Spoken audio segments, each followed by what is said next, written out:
I look at the War Powers Resolution, and it's not ambiguous. It requires the President to terminate hostilities within 60 days absent congressional authorization. So hostilities began February 28th. May 1st, Congress was informed that hostilities had ended, but yet despite the fact that hostilities had ended, we were still seeing sailors being fired upon still activity. Then in June, an MOU is signed to preserve the ceasefire while negotiations continue. That MOU has now collapsed, and we are seeing the resumed attacks in the Straits of Hormuz. On July 10, the administration sends Congress a new war powers notification, effectively restarting the 60-day clock again. So I'm concerned about this sequence because you have a situation where the claim essentially allows the President to extinguish the war powers clock just at the moment that it becomes legally inconvenient through declaration of temporary ceasefire. Then it's reset, avoiding the congressional authorization that the Constitution requires and the war powers intends.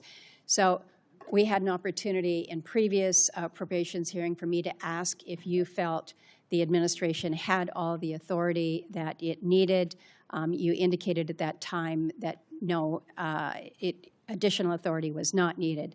Is the administration still taking that position about needing no authorization from Congress at this time?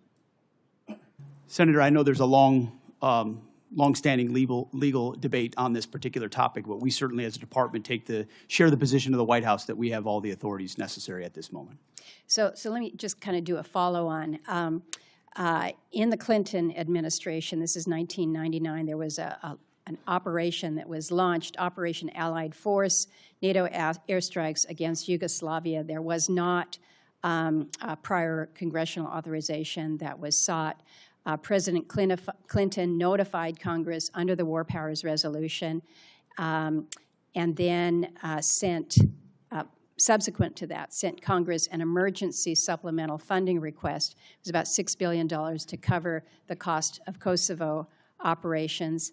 Congress then passed a supplemental package that covered the President's request plus additional military funding. But Congress never passed a standalone authorization for use of military force in Kosovo.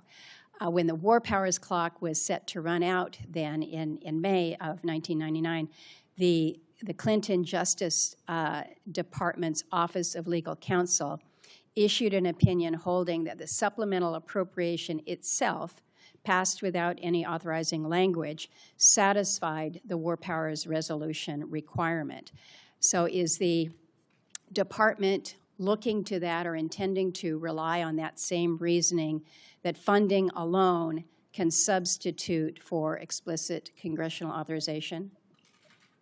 Senator, I would have to defer to our legal department, and we'll get back to you with our views on that. But as of right now, we think standalone Article 2 authorities exist for us to conduct this operation on behalf of the defense of the American people, that the President has those authorities, and seeking this funding is important in pursuit of that and our $1.5 trillion budget. But I wouldn't connect the two without consulting with our legal folks first.